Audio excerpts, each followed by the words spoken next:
Kita urutkan dari atas ya. Atas Pulau Sumatera, Aceh.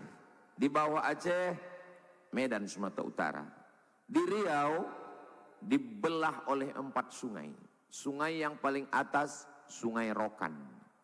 Di bawah Sungai Rokan, Sungai Siak. Di bawah Sungai Siak, Sungai Kampar. Di bawah Sungai Kampar, Sungai Indragiri. Sungai ini, bahasa Portugisnya, orang Portugis yang dulu datang menjajah, mereka menyebut sungai itu Rio. Maka disebut dengan Rio de Janeiro. Rio itu sungai. Karena mereka menengok banyak sungai-sungai, maka dia bilang Rio. Portugis apa Portugal Pak Ustadz? Nama negaranya Portugal, nama orangnya Portugis. Jadi nanti kalau ditanya apa beda Portugis Portugal, karena banyak juga yang tak tahu namanya Portugis. Portugal itu persatuan orang tua gatal. Bukan, nama negaranya Portugal, nama orangnya Portugis. Mereka inilah dulu yang menyerang Sultan Melaka. Ketika Melaka tumbang, maka sultannya lari ke Bintan. Lalu kemudian di Bintan terus diserang oleh Portugis. Lalu kemudian Portugis ini menengok banyak sungai, dia bilang Rio. Maka itu asal kata Riau, menurut pendapat yang pertama. Ini banyak pendapatnya ini. Jadi nanti kalau ditanya orang, kau dari mana? Dari Riau. Apa arti Riau? Entahlah, pokoknya Riau lah. Kita Riau ini bukan ecek-ecek. Kelasnya internasional guys. Di Bintan ada satu kampung, nama kampung itu Riyahi. Dari kata Riyahi inilah diambil kata Riau. Ini menurut mazhab yang kedua. Ustaz Somad itu kan kalau ditanya selalu nyebut mazhab pertama Imam Abu Hanifah, mazhab kedua Imam Malik, mazhab ketiga Imam Syafi'i, mazhab ketiga empat Imam Hambali. Jadi dalam masalah Riau ini pun ikhtilaf juga. Ramai lalu lintas laut karena ini segitiga emas yang cantik dan indah. Dulu belum ada lagi jalan, belum ada lagi aspal, belum lagi naik darat nih ke atas. Ini jalan nih bagus-bagus nih kan sejak Pak SF Arianto aja nih. Memang kalau dapat simpang belokkan sedikit. Jadi dulu itu laut, pantai, disitulah hebat lalu lintas. Dan Riau ini maka disebut dengan segitiga emas, Sijori, Singapura, Johor, Riau. Memang riuh di situ. Orang Melayu menyebut kalau menengok ramai itu dia sebut riuh, riuh. Itulah asal kata Riau. Jadi 3 pendapat. Adik-adik bisa diingat? Ingat baik-baik karena ini akan keluar dalam UAS ujian akhir semester. Kalau bapak-bapak tak ingat pun tak apa-apa karena udah tak ujian lagi kan. Paling ditanya bini di rumah kalau ditanya, "Bang, apa arti Riau?" Tak usah kau tanya. Gitu caranya kalau tak tahu. Lalu kemudian pada tahun 1723 datanglah seorang laki-laki namanya Abdul Jalil dari Johor, dilantik oleh 4 datuk. Dialah sultan yang pertama, Sultan Kerajaan Siak Sri Indrapura. Jauh sebelum datang Belanda, nenek moyang kita bukan di atas pokok kayu, bukan di dalam gua, bukan di dalam hutan. Kita merdeka tahun 1945. Kita sudah punya kerajaan, punya negara, punya otonomi. Otonomi, kekuasaan, tidak bisa diganggu orang lain. Otonomi, bukan otonomi yang sekarang. Oto dia wak, oto diurang, mi dia wak. 1723, 18, 19, 2000, 2023, 300 tahun yang lalu nenek moyang kita sudah punya kerajaan.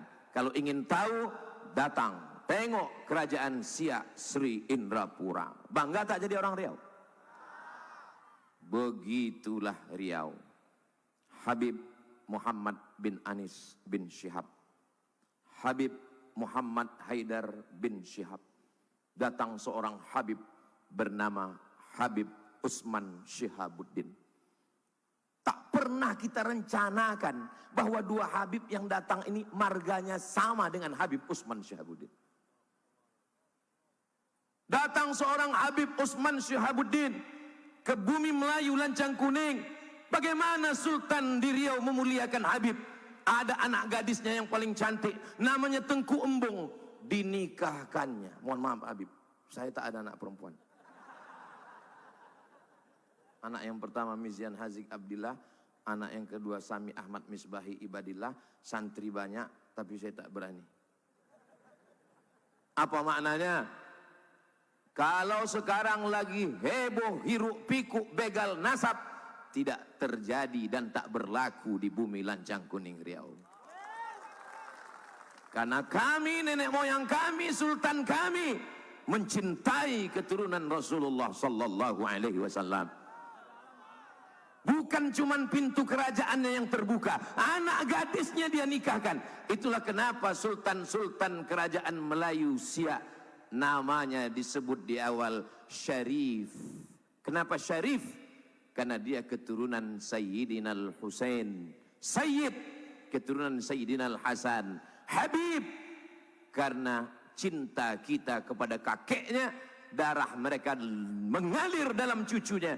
Mudah-mudahan kecintaan kita para habaib zuriat Rasulullah, kita mendapatkan syafaatnya insyaallah.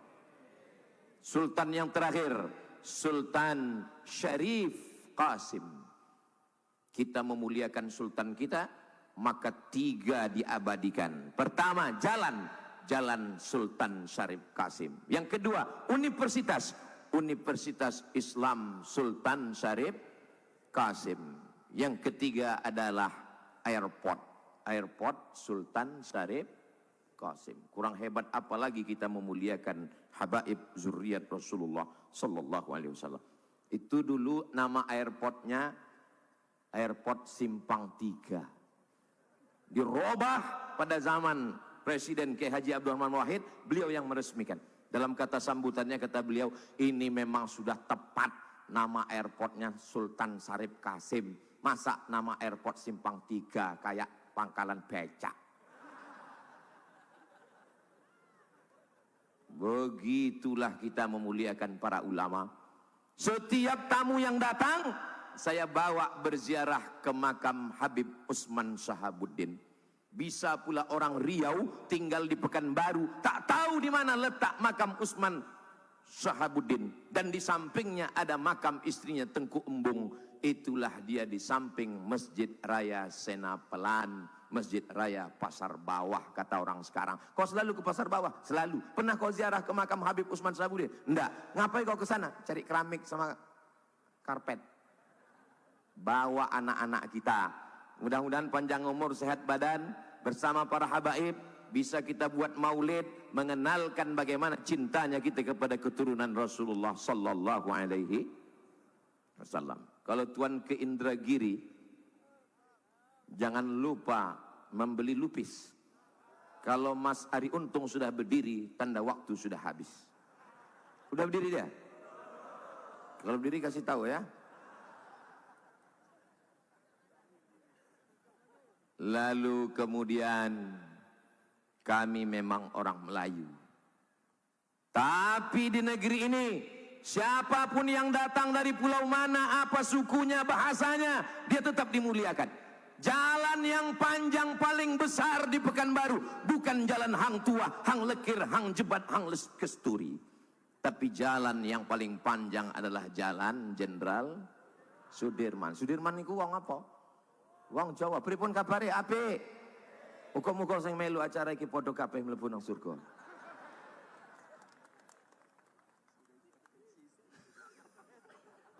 Kata Ustaz Dasat sudah diintervensi istri katanya. Gedung yang paling besar, paling tua, bukan gedung Hang Jebat, Hang Kesturi, Hang Tua, tapi gedung Kaharudin Nasution. Nasution datang dari mana? Dari utara, Halak Ita Sasudina. Biado. Biado itu maksudnya apa? Kabar. Datang orang Minang, biado. Babi nak do, kambiang nak do. Biado itu maksudnya apa? Kabar. Gedung yang paling tinggi, paling besar, paling megah, paling mewah di samping gedung Kaharudin Nasution. Apa nama gedungnya? Suman HS. Apa arti HS? Hasibuan halak kita sesudena.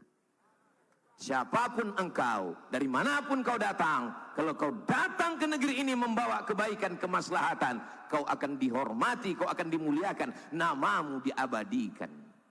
Ini Riau. Tengok orang ini ragu-ragu tepuk tangan. Kalau tuan ketembilahan jangan lupa membawa kawan. Ragu-ragu tepuk tangan macam belum makan. Sabar, saya dengar habis acara ini akan ada makan bersama di rumah masing-masing. Ada. Negeri Melayu, Bumi Lancang Kuning, Kerajaan Melayu Islam Siak Sri Indrapura. Tapi yang menulis Gurindam 12. Siapa yang menulis Gurindam 12? Raja Ali Haji. Raja Ali Haji keturunan Bugis Makassar, Ustadz Das'ad Latif.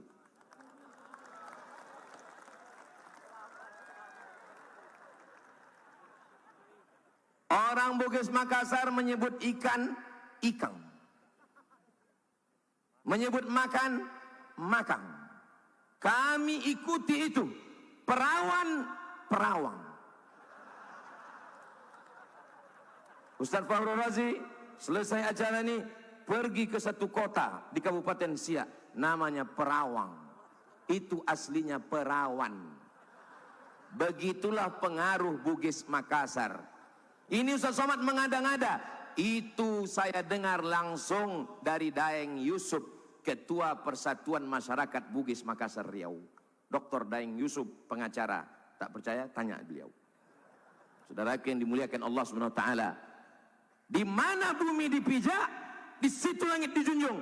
Di mana jantan bertanja, di situ perempuan bertudung. Begitu di Riau. Itulah kenapa setiap semua yang datang turun di airport dipakaikan tanja. Supaya apa? Supaya bininya bertudung. Tak nampak perempuan malam ini. Ada perempuan malam ini hadir? Masya Allah. Hai Besti. Macam manalah perasaan Ustadz malam ini Pak Ustadz? Kalau Tuhan makan kuini harum merekah. Rasanya malam ini sedang berada di kota Madinah. Menengok payung-payung nih ya Allah. Macam di pelataran Madinah Al-Munawwarah rasanya. Untunglah acara ini dibuat malam. Kalau sempatlah dibuat siang apa enggak hancur kali nama baik kita. Aku memang ku minta itu ya Allah. Kalau nanti datanglah ustadz-ustadz ini. Saya kalau ke Malang siapa yang memuliakan saya? Ustadz Muhammad Anis bin Syihab Habib. Saya kalau ke Kalimantan Barat siapa yang menyambut memuliakan saya? Ustadz Luqmanul Hakim. Saya ke Makassar siapa yang memuliakan saya? Ustadz Das'ad Latif, Ustadz Fahru Razi. Maka kalau datanglah nanti mereka ke Pekanbaru, ya Allah, buatlah acara itu malam nanti ya Allah. Rupanya malam tekabullah. Itulah maka saya bisa senyum malam. Kalau sempat acara nih pagi, pandailah kita nyari alasan kan? Tahu jangan ke sana, pagi gitu malam, masya Allah, tabarakallah.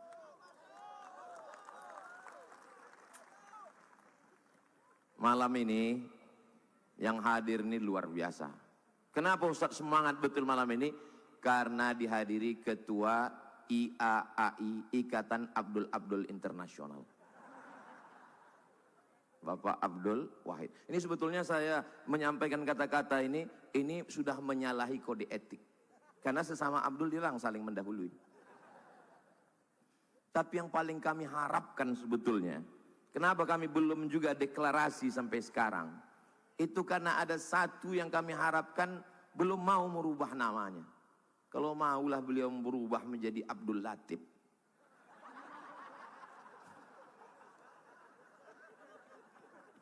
Betapa indahnya dunia ini.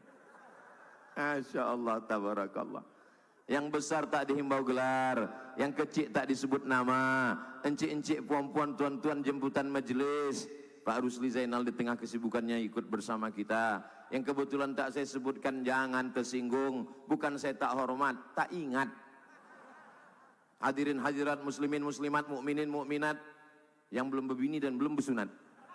Semua yang hadir ini dimuliakan Allah Subhanahu wa taala. Amin ya rabbal. Sejarahnya jelas, kecintaannya kepada ahli bait zuriat Rasulullah jelas. Bagaimana suku bangsa berdatangan ke Riau, ramai, dimuliakan, dihormati, jelas. Bagaimana masa depan Riau ke depan? Tergantung kita memilih pemimpin yang peduli kepada Riau.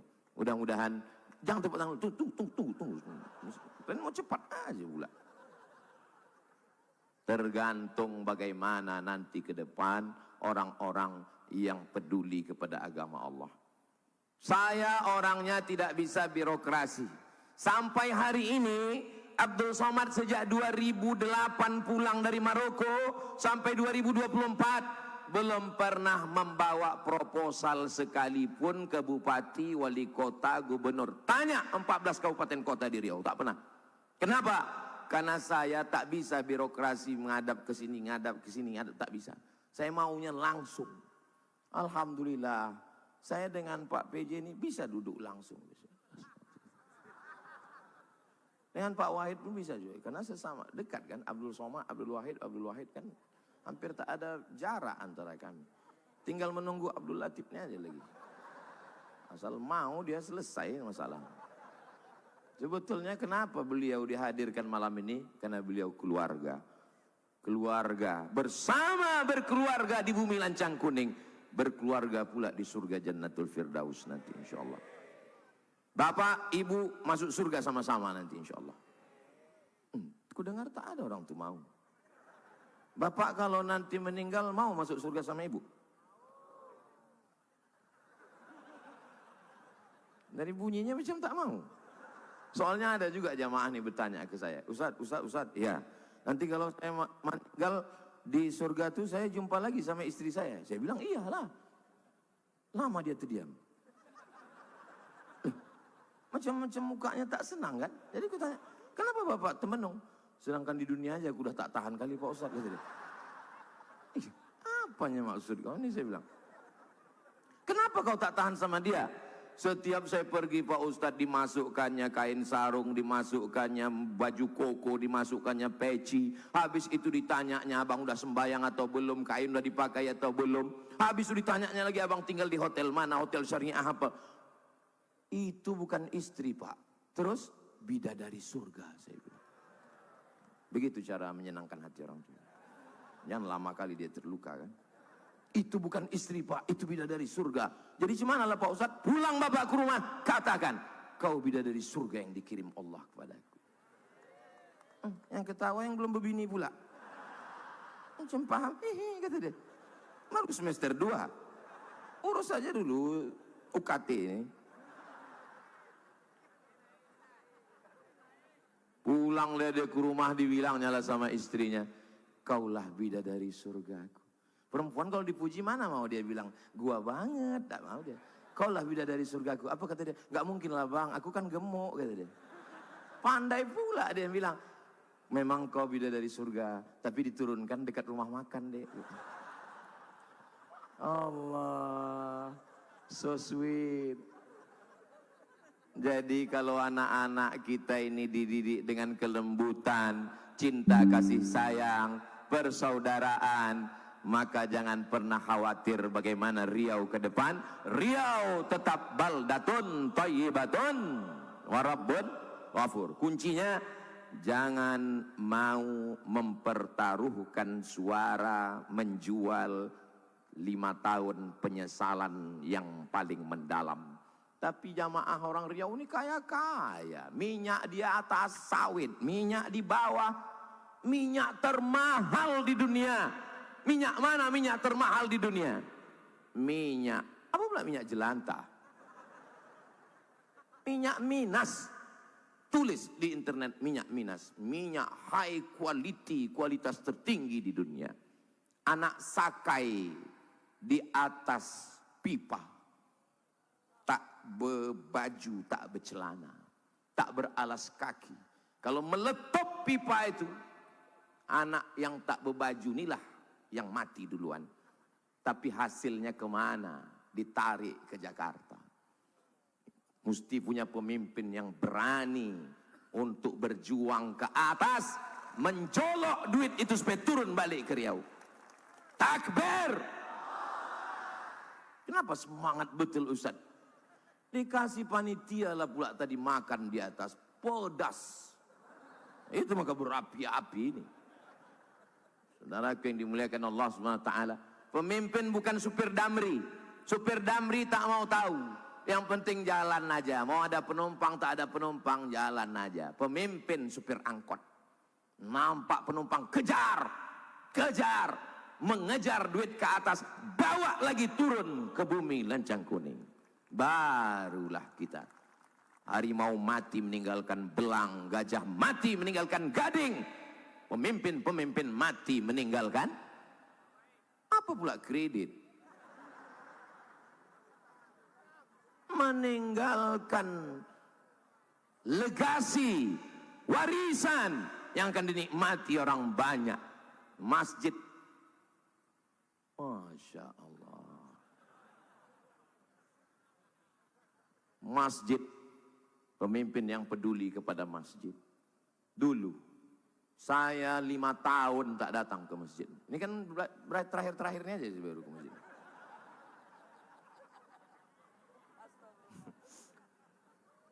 Pemimpin yang peduli kepada masjid, yang sayang kepada masjid.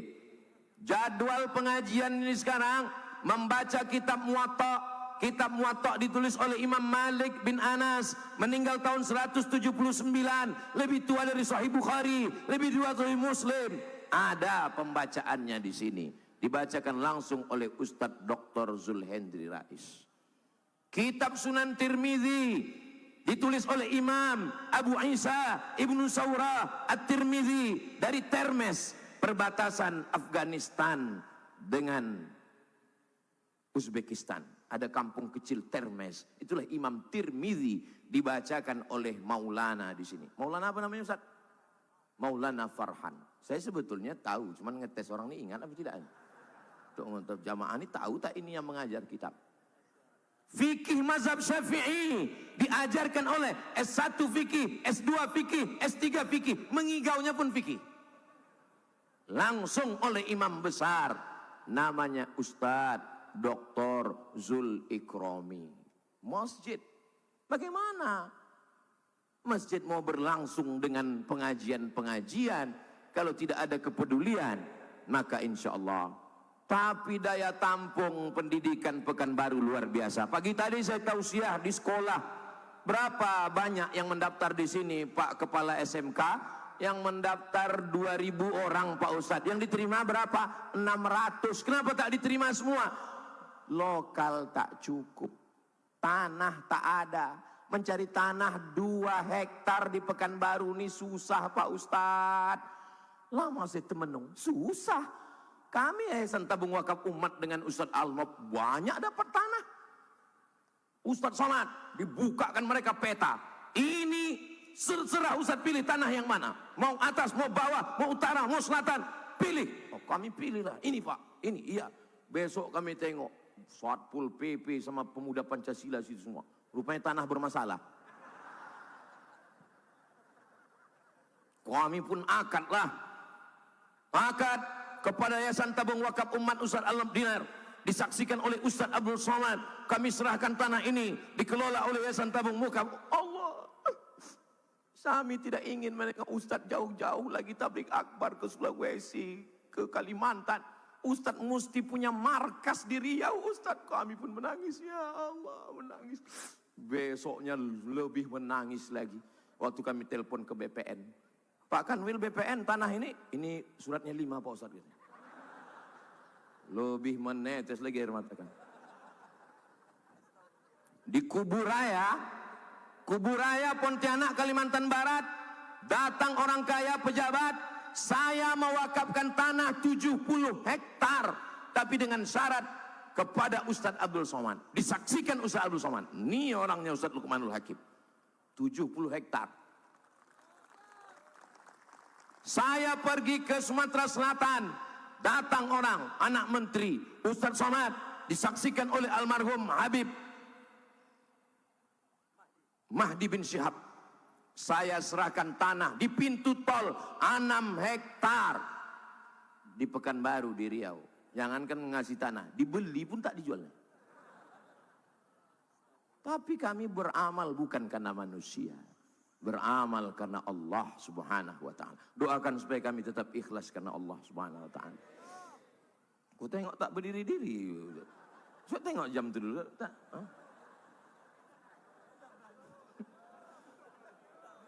Maulaya salli wa sallim daiman abada. Bagi yang ada membawa handphone pakai senter, hidupkan senternya. Yang tak ada senternya, campakkan Sungai Siak. Maulaya salli wa sallim daiman abada ala habibika khairil khalqi kullihim Muhammadun sayyidul kaunaini was ثقلين والفريقين من قرب ومن عجم مولاي صل وسلم دائما أبدا على حبيبك خير الخلق كلهم أنت الحبيب الذي ترجى شفاعته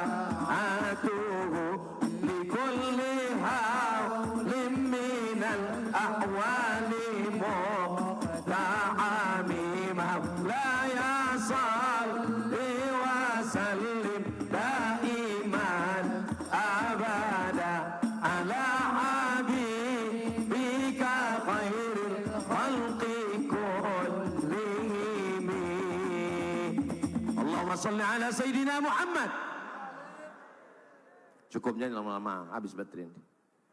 Cukup itulah untuk upload ke TikTok, ke Instagram. Kalau Ustaz Somad nyebut TikTok, Instagram macam ada aja akun Instagram dia. Ada lah.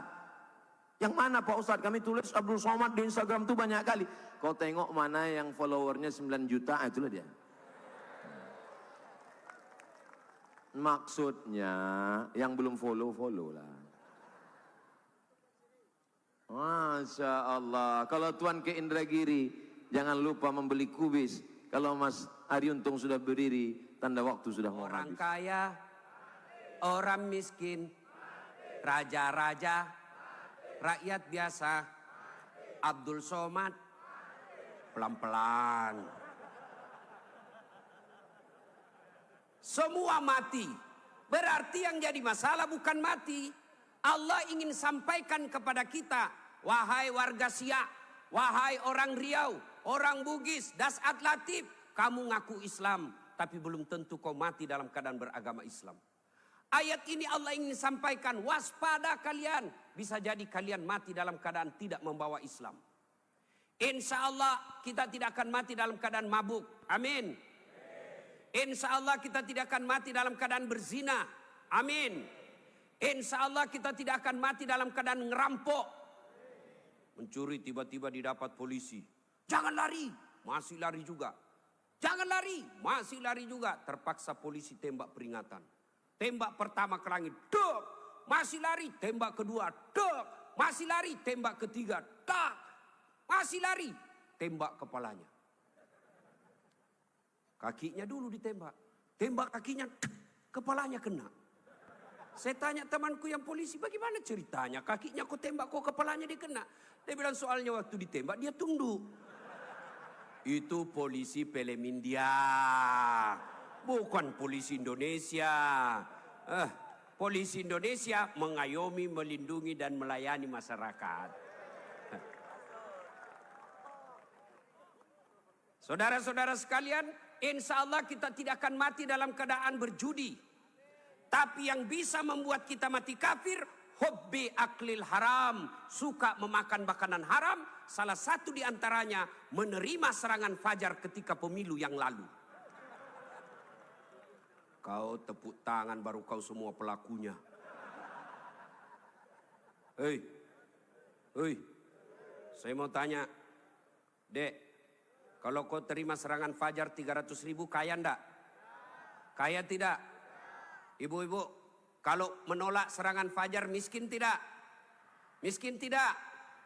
Tapi yang pasti bulan 11 kalau kau terima serangan fajar, itu maknanya kau hancurkan Provinsi Riau yang ditegakkan dan dibangun oleh para ulama. Kalau kau terima 300.000, ibu bapak, yang kau terima 300.000, itu maknanya kau tutup masa depan anakmu yang cerdas untuk jadi pejabat. Kenapa? Karena yang bisa jadi pejabat yang hanya punya duit. Mampu menolak serangan fajar? Mampu? Baru 100 orang. Bisa? Bisa? Ya Allah, dengarlah janji hambamu. Kalau bulan 11 dia terima serangan fajar, buat hidupnya sengsara dunia akhirat. Bos, anak muda, kalau korupsi 70 miliar masuk neraka, rasa-rasanya di dunia dia nikmati. 75 miliar bisa nikmati keliling-keliling dunia. Tapi kalau 300.000 masuk neraka, itu namanya beleng-beleng. Wa qala idzan bismillahirrahmanirrahim. Innallaha wa malaikatahu yusalluna 'alan nabi.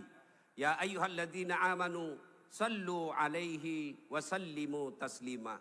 Sesungguhnya Allah dan para malaikatnya berselawat kepada Rasulullah Muhammad sallallahu alaihi wasallam. Maka wahai orang-orang yang beriman, bersalawatlah kalian kepada Rasulullah dengan sebaik-baik salawat. Sadaqallahul azim, maha benar Allah dengan segala firman-Nya.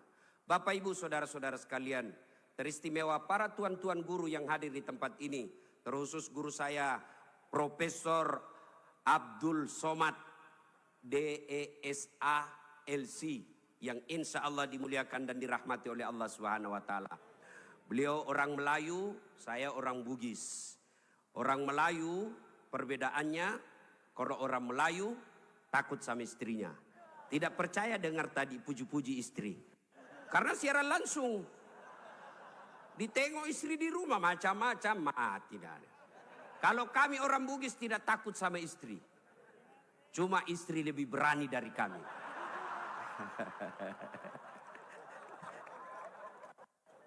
Kita serius dulu, ini kumpul keluarga.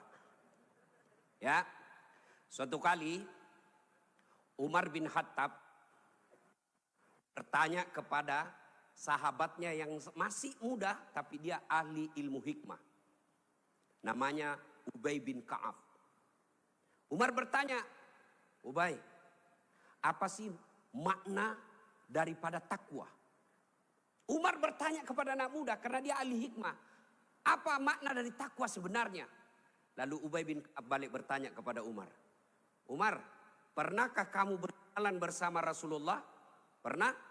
Melewati jalan-jalan yang tebing? Iya.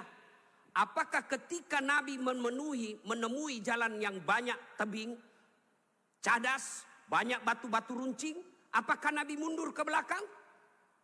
Kata Umar, tidak. Terus saya melihat Nabi melincingkan tangannya dengan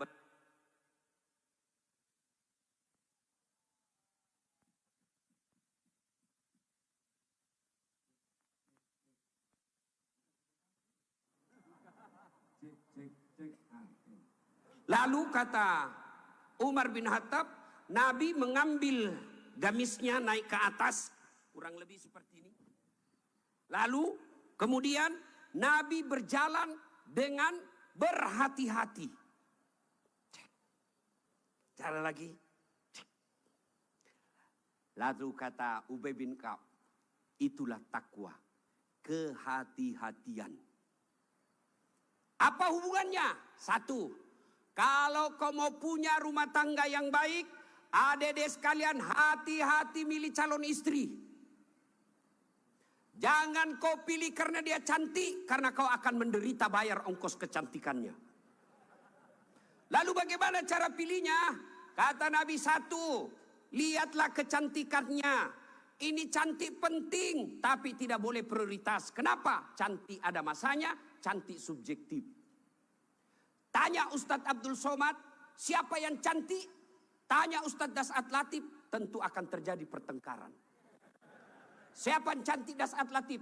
Mamanya Ece dong, di rumah saya. Kata Ustadz Abdul Somad, mama istri saya, urusan bapak, bukan urusan saya. Cantik itu menurut si A, cantik menurut si B belum tentu. Cantik subjektif. Yang kedua, cantik itu temporer, ada masanya. Sweet 17, 17 tahun, cantik Masya Allah. Semua kalau dia tersenyum, semua satu kampung tersenyum melihat kalau dia senyum. Semua terpesona. Tapi balik itu 17. 71 tersenyum, lari cucunya dikira mau digigit. Iya kan? Cantik penting. Kenapa penting Ustadz? Karena dia hampir 24 jam bersama kita. Baru bangun, ada lagi. Mau makan, dia lagi depan kita. Pulang kantor dakwah, ada lagi sih dia. Keluar kamar mandi, aduh dia lagi. Jadi kalau jelek casingnya, biasanya kita cepat ganti casing. Cantik penting, tapi tidak boleh prioritas. Karena kalau cantik, kau akan kecewa suatu saat. Yang kedua kata Nabi, lihat keturunannya. Keturunan penting tapi tidak boleh prioritas. Kenapa? Ada orang bapaknya Nabi, ternyata anaknya pengkhianat. Nabi Nuh. Ada orang bapaknya penyembah berhala tapi anaknya jadi Nabi, Ibrahim alaihissalam. Penting kau lihat keturunan tapi tidak boleh prioritas. Kenapa? Karena itu hidayah datang dari Allah. Yang ketiga kata Nabi, pilihlah dia karena kekayaannya. Penting cari orang kaya. Kenapa? Mudah-mudahan kata orang Bugis, koma bene ko sapa ko yarong kai mo sulroy macek-ceking. Artinya kalau kau beristri, kau lihatlah mana yang bisa kau nyangkut kalau kau jatuh. Penting. Rasulullah menikah dengan Siti Khadijah, janda kaya di Makkah waktu itu. Penting cari kaya, tapi jangan prioritas. Kenapa? Kekayaan ada batasnya. Dia kaya Ustadz. Iya kah? Iya kaya. 7 turunan tidak akan miskin. Masalahnya dia turunan ke-8. Yang keempat kata Nabi, pilihlah karena agamanya. Wah, bertanya mahasiswa saya di Unhas. Ustadz, kenapa agama nomor 4? Mestinya kan nomor 1. Saya bilang jangan salah dek. Agama nomor 4 tapi tidak titik di situ, koma. Ada stressingnya, dikasih board cetak miring, tebal. Utamakan agama, dengan agama kau bisa dapat semuanya. Mencari perempuan cantik, kaya, keturunan baik-baik, baik agamanya, 100 orang belum tentu ada 1. Kalau Ustadz Abdul Somad tahu di Pekanbaru ada seperti itu, tunjukkan saya. Saya juga masih mau.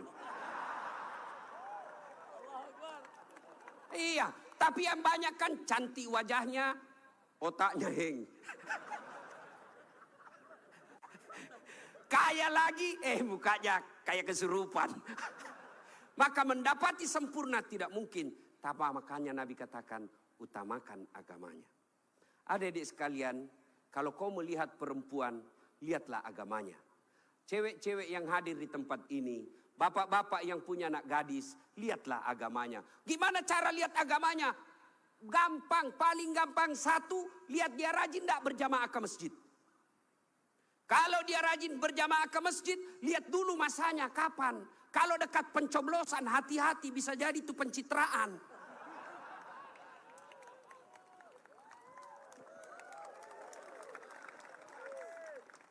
Ada juga di Pekanbaru begitu?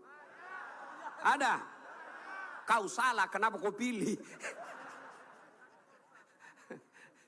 Ya, hati-hati milih istri. Cewek, kalau kau mau lihat cowok yang baik, lihat sholatnya. Kalau kau berjalan bertiga, tiba-tiba masuk waktu sholat, dia gelisah. Dek, cari masjid dulu, itu sudah harapan. Tapi begitu kau bilang, dek, dia bilang, dek, Bang, sholat dulu dong. Sudah mau asar ini kita belum sholat duhur. Nanti kau lewatin surga. Besok aja lagi sholat. Sudah selesaikan. Langsung katakan wabillahi taufiq wal hidayah. Say goodbye. Dan tidak usah pacaran, bos. Tidak ada. Saya kadang curhat ibu-ibu. Kenapa suami istri saling tidak menghargai? Suami memaki istrinya. Istri menghina suaminya. Salah satu sebabnya karena kau terlalu lama pacaran. 4 tahun kau pacaran, 4 tahun saling membohongi, maka tidak ada lagi wibawa di depannya. Adik-adik cewek, jangan terlalu lama dipacari. Begitu kalau ada cowok senang kamu, kalau kau senang saya, lamar saya tunggu kau minggu depan. Begitu kau bilang lamar, hilang itu dia besok. Ini juga cewek sekarang baru modal-modal dikirim stiker lope-lope. Kelepak-kelepak, beleng-beleng. Modal 15.000 dibelikan roti 1 bungkus. Teh 1 autan 2 biji. Bawa pinggir jalan lihat nonton mobil. Motor aja 1 tahun dicicil lunas. Masa kau 3 tahun dipacari tidak ketemu dilamar-lamar. Berhenti. Maka yang pertama, kalau mau punya rumah tangga yang baik, pilih karena Allah. Yang kedua, saudara-saudara sekalian, percaya bahwa tidak ada rumah tangga yang tidak ada masalahnya. Bohong kalau ada orang bilang tidak ada masalahnya. Bohong. Jangankan kita ini para ulama. Ustaz Dasat Latif, adik-adik pikir tidak ada masalah saya. Besar masalah saya, apalagi setelah viral. Apa masalah saya sekarang paling besar?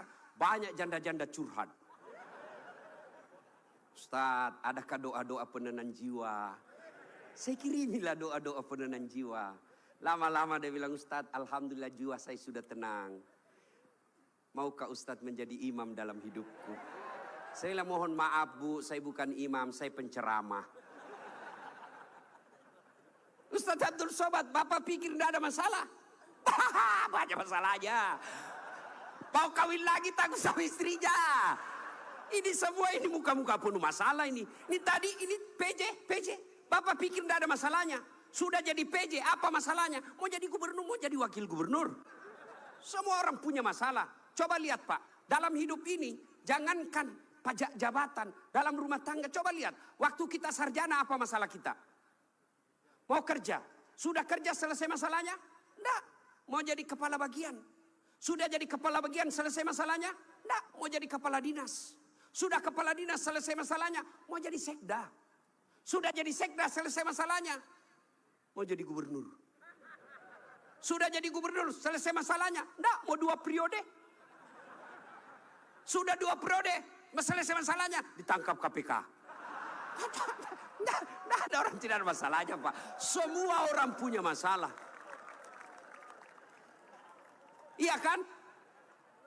Maka percaya semua orang punya masalah. Adik-adik, kalau istrimu cantik kau kira bukan masalah? Istri cantik digoda orang. Masalah. Apalagi kalau jelek suaminya. Lebih masalah lagi. Berarti bagus kalau jelek istri. Istri jelek dihina orang. Masalah. Apa masalahnya? Kita lagi yang malu jalan sama dia. Jalan aja, duluan aja dek, nanti kita ketemu di gedung. Sampai di gedung, mana kau bang? Anda jadi dek, saya mencret. Istri cantik masalah, tidak ada istri juga masalah. Jangankan kalian, kurang apa mulianya Rasulullah? Kurang apa cintanya Allah kepada Rasulullah? Sampai Rasulullah dijelaskan, andai bukan karena engkau Muhammad, saya tidak ciptakan dunia dan isinya. Karena cintanya Allah kepada Nabi. Apakah tidak ada masalahnya? Allah Karim, belum lahir sudah ada masalahnya. Apa? Yatim, bapak sudah wafat. Lahir, baru beberapa hari diambil sama ibu susunya 4 tahun. Kembali ke ibunya 6 tahun sudah wafat. 2 tahun saja bersama ibunya. Ambil sama kakeknya, wafat lagi kakeknya. Ambil pamannya, wafat lagi pamannya. Besar jadi nabi 40 tahun. Setelah jadi nabi, selesai masalahnya, diusir dari kampungnya. Siapa yang ngusir? Pamannya sendiri. Itu nabi, apalagi kalian yang tukang tipu.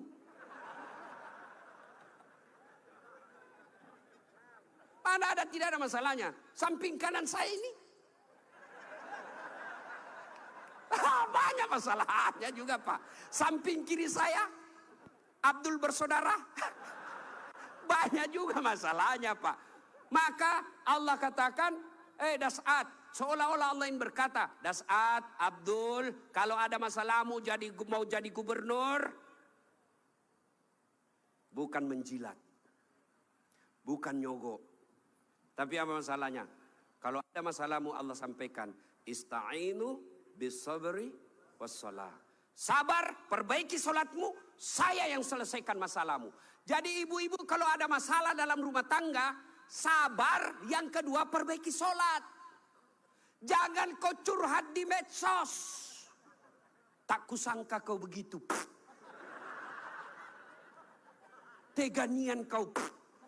Emangnya kalau kau curhat di medsos, ada yang netizen yang bangun salat tahajud 8 rakaat untuk doakan kamu?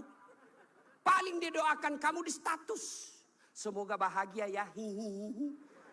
Memangnya itu status Tuhan mau baca? Maka begitu ada masalahmu, sabar. Sudah sosialisasi, sudah kampanye, sudah jual tanah, tidak terpilih. Sabar. Iya toh? Saya dulu Pak PJ 2014 ikut juga Pilwali di Makassar. Iya. Kalah? Tidak. Cuma yang menang lebih banyak suaranya. Saya tidak mau dibilang kalah. Nggak mau. Dia lebih banyak suaranya. Andai saja saya jadi wali kota waktu itu, saya tidak tampil di depan Masjid An-Nur ini. Allah kasih yang terbaik. Sabar. Yang kedua, perbaiki sholat. Nah, dalam rumah tangga pasti ada masalah. Ustaz, jelek suami saya. Sabar ibu. Allah tahu itulah yang terbaik buat ibu. Kenapa? Karena kalau suaminya cakep, suaminya malu jalan sama ibu. Kenapa? Karena ibu juga jelek. Itu memang sudah. Ya. Nah, satu makna dari kisah yang saya sampaikan tadi, hati-hati memilih pasangan, hati-hati mengelola keluarga. Yang kedua, hati-hati memilih pemimpin. Hati-hati milih pemimpin. Saya kasih contoh adik-adik sekalian. Dalam berjamaah, siapa saja boleh jadi makmum. Dalam berjamaah, mulai profesor sampai orang awam boleh jadi makmum. Tapi jadi imam, hati-hati. Kenapa? Karena kalau salah imam, kacau sap. Ya toh? Pernah dengar kisah? Di Tesla ini penghafal Quran. Anak remaja yang pergi pondok menghafal Quran. Pulang dari pondok, Ramadan, Tarawih, disuruh, nak kaulah didengar hafalanmu. Dia jadi imam. Begitu jadi imam, tiba-tiba ada cicak jatuh. Kena telinganya. Namanya kaget, depresi, stres, hilang hafalan. Dia ingat-ingat apa sambungannya ini. Dia tidak ada, dia lupa betul apa sambungannya ini. Dia lupa betul, tiba-tiba dia bilang, Pak Imam, tolong bantu di belakang. Dia bilang di belakang, saya juga tidak tahu. Tiba-tiba anak muda berteriak dari belakang sekali, bilang, kalau begitu ya sudah, Allahu Akbar. Siapa yang salah? Siapa salah? Imam. Contoh lagi, ini waktu saya kejadian di kampung, waktu saya masih SD. Sujud imam lama betul. Kenapa imam lama sekali nih? Ada kawan saya sekarang sudah jadi guru SMP di kampung. Dia angkat kepalanya, dia teriak, wih, lenyap imamnya. Bahasa Bugis dia bilang, hilang imam. Wah, kacau satu sama masjid. Ternyata imam hilang, kita tunggu-tunggu lama sujud, tidak bangun, ternyata dia keluar. Selesai sholat ditanya, Pak Imam, kenapa keluar tinggalkan saf? Dia bilang, saya kentut nak. Pak Imam, lain kali kalau kentut, kasih bangun kepala supaya kita lihat kau keluar. Dia bilang, saya sengaja nak, saya malu kau lihat. Nah, siapa salah? Siapa salah? Siapa salah? Imam. Maka hati-hati milih imam. Insya Allah bulan 11 akan datang Provinsi Riau milih imam. Jangan kau salah milih imam. Kalau kau salah milih imam, kamu, kalau bukan kamu yang dapat, yang pasti anakmu nanti ikut menderita. Ini Riau kan kaya, saya pergi ke Dumai, gasnya besar, minyaknya luar biasa. Tapi kok masih ada orang Riau pergi jadi tenaga kerja di Malaysia? Banyak kan? Makanya salahnya kalian kalau kau salah milih pemimpin. Pilih yang baik. Kalau ternyata kita sudah ikhtiar pilih yang baik, ternyata mereka berkhianat, serahkan kepada Allah. Maka saudaraku, jangan kau pilih karena dia sekampung. Jangan kau pilih karena satu partai. Jangan kau pilih karena satu suku. Jangan kau pilih karena kau tim suksesnya. Tapi pilihlah yang betul-betul kau yakini bisa menyelamatkan Provinsi Riau. Hati-hati milih pemimpin. Yang ketiga, hati-hati milih teman. Hati-hati milih teman. Teman itu menentukan siapa kita. Itulah sebabnya Nabi mengilustrasikan, kalau kau berteman dengan penjual parfum, maka kalau kau tidak dapat parfumnya, kau dapat wanginya. Kalau kau berteman dengan pandai besi, kalau kau tidak dapat apinya, kau dapat bara panasnya. Kalau Anda bersahabat ulama, insya Allah ulama itu akan menunjukkan kepada kalian yang baik. Cuma sayang 1000 sayang, kita lebih senang bersahabat dengan pejabat daripada para ulama. Kau cium tangannya pejabat, baru 5 menit yang lalu dia korupsi. Mana buktinya? Kalau pejabat mau datang sama kamu, rumahmu kau perbaiki. Kalau perlu horden ganti, makan menu khusus. Begitu kau jemput penghafal Quran, kau jemput, kau kirimi ojek, Grab, rusak lagi stang kakinya satu. Setengah matilah kita di belakang tak gantung kaki. Hujan lagi satu mantel berdua. Sudah sampai sedikit lagi Ustaz, sedikit lagi. 2 kali tikungan, basah semua kita punya baju. 1 jam kita salawatan, sallallahu ala Muhammad, sallallahu, basah semua ketek Pak. Tidak ada kipas angin. Begitu pulang dikasih uang 50.000 dikucak-kucak. Jangan ketawa, saya serius ini. Tapi saya bersyukur Provinsi Riau ulang tahun dengan membuat tabligh akbar seperti ini. Banyak provinsi ulang tahun pesta ngundang artis. Apa kau dapat kalau ngundang artis? Alamat palsu. Kelihatan dadanya, kelihatan pahanya. Bajunya kelihatan dada, pendek pula. Enggak juga kau dikasih pegang. Kau dikasih lihat-lihat saya.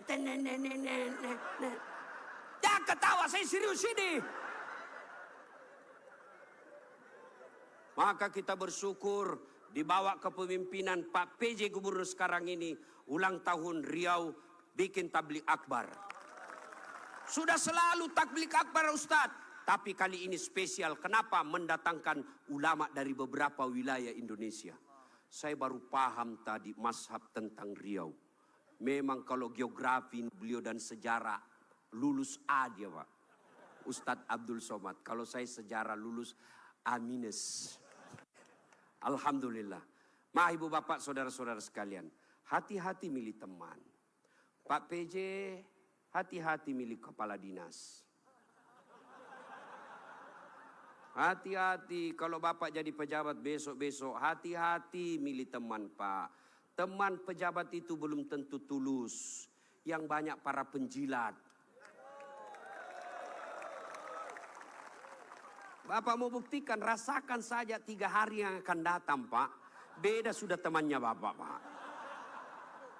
Iya, waktu kita mau rasakan Pak, bedakan rasa waktu Bapak masuk rumah dinas dengan meninggalkan rumah dinas. Waktu kita punya jabatan, siapa. Wah, begitu hilang lewat kita dia pura-pura tidak lihat. Maka keliru para pemimpin. Kalau Allah berikan kepemimpinan, lalu dia tidak gunakan untuk membela agama Allah. Saya biasa kasihan lihat pejabat. Kan tidak semua orang dikasih nikmat jadi pejabat. Kalau ulama masuk surga, masih ngantri Pak. Masuk tapi masih ngantri, lama dia nunggu. ulama Provinsi Riau masuk surga, masih ngantri. Ulama NU, Muhammadiyah, MUI, masih ngantri Pak. Ya toh? Tapi begitu katakan Gubernur Provinsi Riau masuk surga, tidak perlu ngantri, sendiri beliau. Masuk Pak.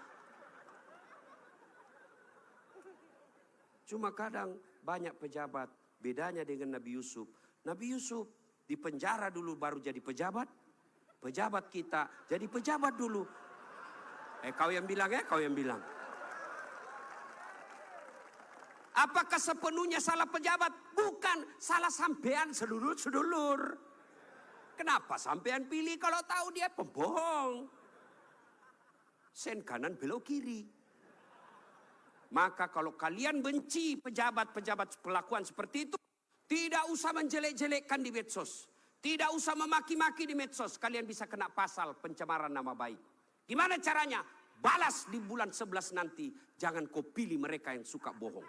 Selesai urusan. Pesan khusus. Boleh berbeda pilihan. Tapi jangan kau berpecah belah. Jangan baper solat politik. Jangan percaya janji-janji tim sukses. Masih ingat pemilu 2019? Masih. Siapa yang bertanding? Bapak Joko Widodo dengan Bapak Prabowo. Siapa yang menang? Bapak Joko Widodo. Siapa menterinya? Bapak Prabowo. Satu paket. Kalian bertetangga sampai sekarang masih musuhan. Apa namanya kalau bukan beleng-beleng? Maka saudaraku, penting memilih kepala daerah. Penting memilih pemimpin di daerah kita. Tapi jauh lebih penting memelihara kemaslahatan dan persaudaraan kita. Innamal mu'minuna ikhwah. Orang Islam itu bersaudara. Tangan kanan gatal tanpa disuruh kiri yang garuk. Tangan kiri yang gatal tanpa diundang kanan yang garuk. Gatal dua-duanya kerjasama. Anak muda jalan-jalan, tahan tuh kakinya, kaki tahan tuh, seluruh tubuh merasa sakit. Aduh. Padahal kaki tahan tuh, mulut. Tiba-tiba mata juga bereaksi, dia cari mana yang luka. Bereaksi berikutnya, tangan mengusap, mulut meniup. Padahal kaki yang luka. Tidak ada orang kakinya tahan tuh, rasa kopi jalan lagi. Begitu mestinya kita di Riau. Satu sakit, yang lain ikut merasakan. Ya, jangan berpecah belah. Bersatu. Politik, proses 5 tahunan. Tidak senang, tidak usah jelek-jelekkan. Cukup, jangan dipilih. Kalian tim sukses, jangan bodoh-bodohi masyarakat. Kalian para calon, jangan kau sogok rakyatmu. Kalian rakyat, jangan kau peras calonmu. Selesai. 5 tahun saja. Jangan sampai pemilih kepala daerah kita meninggalkan dosa jariah dan meninggalkan perpecahan di antara kita. Ya, adik-adik sekalian, banyak yang ingin kita sampaikan. Tapi waktu yang sangat terbatas. Pesan khusus, jaga persaudaraan, jangan berpecah belah. Ya. Nah, berikutnya, belum. Terus. Saya bukan calon. Yang terus Pak PJ saja. Nah, adik-adik sekalian, saudara-saudaraku yang saya hormati. Berikutnya, dalam rumah tangga, ketika ada masalah, ya, ketika ada masalahmu tadi itu, sabar, sholat. Saya sudah sholat Ustaz, kenapa masalah saya tidak selesai? Kok tidak ikhlas? Hayya 'alas shalah, asar lagi. Saya sholat Ustaz, betul kau sholat, tapi main-main. Allah. Ya kerabu. Malik yaumiddin. Ada malah sholat kayak ndak makan aja.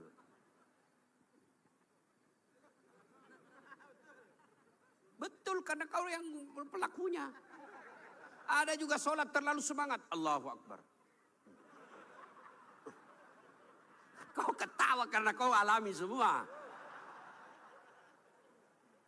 Maka kalau ada persoalan, tidak usah kau cari kambing lain, kambing hitam. Lebih baik kau koreksi sholatmu. Kalau sholat baik, Allah yang selesaikan. Itu janji Allah, bukan caleg.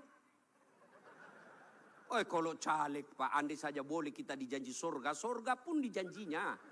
Dia bagi-bagi kartu nama, pilih saya, sama-sama kita orang Siak. Ada masalahmu, telepon saya 24 jam. Begitu terpilih dia ganti nomor HP-nya. Tapi kalau Allah yang janji, Allah pasti berikan. Kau sholat, saya yang selesaikan masalahmu. Saya sudah sholat Ustaz, kenapa masalah saya tidak selesai? Berarti Allah tahu itu masalahmu akan menjadi amal buatmu. Saya sholat Ustaz, kenapa masalah saya tidak mau berhenti? Kok Allah tidak dengar doa-doa saya dalam sholat saya? Sangka baik. Berarti Allah tahu bukan itu yang terbaik. Pak PJ dengan Pak Abdul Wahid. Ya, sudah ikhtiar. Kita doakan menang. Kalau tidak menang berarti itulah yang terbaik. Ya, saya dulu daftar Akabri kan. Tidak lulus. Gara-gara ceper. Senang betul kau dengar saya ceper. Saya protes pada Allah waktu itu. Kenapa kau lahirkan saya dalam keadaan pendek? Kau tidak rugi jadi Tuhan kalau saya jadi tentara. Kawan saya lulus. Dia sekarang AKBP. 2 bunga. Pakai baret merah. Reserse. Saya lulus jadi ustadz. Pakai baret putih. Tapi alhamdulillah dengan baret putih yang saya pakai. Mulai baret hitam sampai baret merah. Kucar ramai semua. Allah kasih yang terbaik. Ini resep buat Pak PJ ya.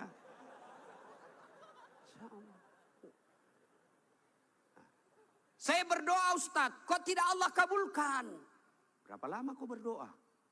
Tahu Nabi Zakaria?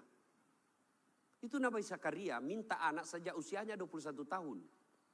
Kapan Allah kasih? 90 tahun sampai Zakaria sendiri berkata, tidak mungkin saya punya anak ini, saya sudah tua. 21 tahun, 90 tahun baru Allah kabulkan. Itu Nabi. Puluhan tahun baru Allah kabulkan. Kamu berdoa pagi mau malam. Dikasih, padahal kau tukang tipu. Istrimu aja kau tipu. Alasan rapat, ternyata pergi merapat. Mau dikabulkan doa. Emangnya ada orang dalam? Ya, ada masalah, saudaraku perbaiki sholat. Kecil buat Allah, adik-adik nih, adik-adik. Kecil buat Allah, kasih apa yang kamu mau. Saya kasih contoh, paling sederhana. Ada kau punya 2 sahabat. 1 5 kali ketemu sehari. 1 cuma sekali ketemu 1 hari. 1 minggu. 1 5 kali ketemu, dan kalau dia ketemu, dia bawa oleh-oleh 5 kali sehari. 1 cuma sekali sepekan, itu pun tidak bawa oleh-oleh. Mana kalian lebih senang? Yang mana? Yang rajin ketemu dan bawa oleh-oleh. Maknanya apa? Sholatmu 5 kali sehari semalam, begitu mau cinta kepada Allah, Allah pasti cinta kalian sudah 5 kali sehari semalam. Kalian yang hari Jumat saja, paling terlambat datang, paling cepat pulang, orang khotbah kau tidur. Ada masalahmu, pasti Allah tidak perhatikan. Kasih lagi contoh sederhana. Saya sahabat dengan Pak PJ. Saya datang ke sini ke Pekanbaru. Assalamualaikum Pak PJ. Saya mau ke pondoknya UAS, tapi saya tidak ada mobil. Oh Pak PJ katakan, aduh saya lagi di Jakarta ini Ustaz. Tapi don't worry, be happy. Tahu kan artinya itu? Pokoknya tahu sajalah. Saya lagi di Jakarta, Pak tenang Ustaz. Pak PJ telepon ajudan. Ajudan siap. Tolong, itu ada Ustaz Dasat. Kau jemput di bandara, bawa mobil yang baik, full tangki, jangan lupa kasih oleh-oleh. 30 menit kemudian datang ajudan. Pak Ustaz, ini mobil silakan Pak Ustaz pakai selama Ustaz di Pekanbaru. Ini bensin full, ada pembeli oleh-oleh. Selesai masalah saya. Kenapa? Saya akrab sama Pak PJ. Sebaliknya ada pula datang dari Sulawesi, tidak pernah kenal, tidak pernah ketemu, tidak pernah dengar nama, datang. Assalamualaikum Pak PJ, saya ada di bandara, boleh pinjam mobilnya? Siapa dia telepon Pak PJ? Kapolres. Tangkap dia, tukang tipu itu, tidak kenal kok tiba tangkap dia, tangkap pasti tukang tipu. Begitu juga kalian, tidak pernah sholat, sholatnya cuma hari Jumat, paling terlambat datang, cepat pulang, orang khotbah kau tidur. Tiba-tiba ada masalah dalam rumah tangga. Ya Allah, saya sudah capek hadapi istri saya. Ya Allah, saya sudah capek hadapi suami saya dia. Ya Allah, tolonglah saya, kata Allah. Malaikat karena dia sudah capek hidup, cabut nyawanya.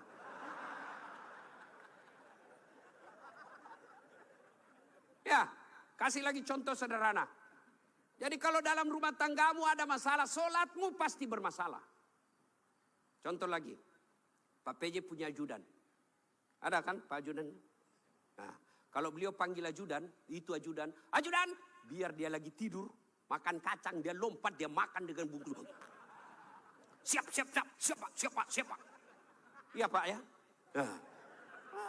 Mana ada ajudan dipanggil? Ajudan, tunggu dulu Pak. Kau bilang tunggu, dimutasi kau jadi Satpol PP. Polisi setengah. Ada polisi. Biasanya polisi Satpol PP itu pegawai honor. Namanya PTT, pegawai tidak tetap. 5 tahun kemudian TTP, tetap tidak pegawai. Itu pegawai honor biasanya itu. Dan saya tahu lagunya kalau pegawai honor. Berakit-rakit dahulu, berenang-renang ke tepian, sakit-sakit dahulu, susah-susah dahulu, lalu kemudian tetap susah. Nah, coba Pak PJ panggil ajudan, ajudan siap. Coba kalau dia bilang tunggu Pak, ajudan, Bapak tidak lihat saya sibuk. Tidak mungkin. Itu Pak PJ pun padahal ada pensiunnya, ada mutasinya, ada wafatnya. Takut betul manusia sama manusia. Coba Allah panggil kalian. Hayya 'alas shalah. Apa jawaban kalian? Meeting. Lagi ada pembeli. Hayya 'alal falah. Sini saya kasih kau kemenangan. Adik-adik tahu enggak itu artinya? Hayya 'alal falah. Sini saya kasih kau apa yang kamu mau. Itu hayya 'alal falah. Tapi kita jawab, tunggu lagi ada pembeli. Akhirnya lah, ya sudahlah kau uruslah kau ke pembelimu. Pantas 30 tahun kau jadi PNS tidak bisa lepas dari kredit. Karena Allah kau suruh menunggu. Maka adik-adik sekalian yang lagi cari calon istri, yang sudah ada istri tapi penuh masalah dalam rumah tangga, sabar, tingkatkan kualitas sholat. Kalaupun kamu minta dan apa yang kamu minta tidak dikasih, jangan sangka buruk, sangka baik berarti apa yang kita minta tidak baik. Kepada suami, sangka baik. Kepada istri, sangka baik. Ibu-ibu jangan sangka buruk kepada suami. Kalau ditelepon tidak dijawab, sangka baik. Oh, berarti dia lagi sholat duha. Telepon duhur tidak dijawab. Oh, suamiku lagi berjamaah. Sangka baik. Sore lagi tidak dijawab. Oh, berarti HP-nya tertinggal di mobil. Tiba-tiba masuk WhatsApp, saya lihat suamimu bonceng cewek, cantik betul. Oh, berarti suamiku lagi nge-grab. Gak kan enak kalau gini sangka baik.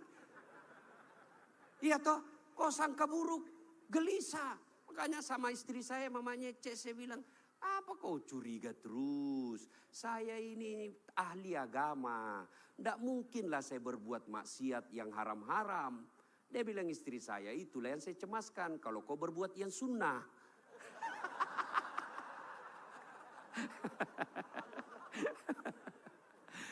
Baiki sholatnya, perbaiki doa. Ada masalah, tapi mustahil Allah dengar doamu kalau tidak sholat. Kenapa? Sholat ini kuncinya ibadah. Adik-adik sekalian, kalau kau mau melihat istri, lihat sholatnya. Adik-adik putri kalau mau kau lihat calon suami, lihat sholatnya. Adik-adik sekalian kalau kau mau lihat calon pemimpin, lihat sholatnya. Kalau dia tidak pernah datang ke masjid, jangan percaya, Tuhannya aja dia tipu.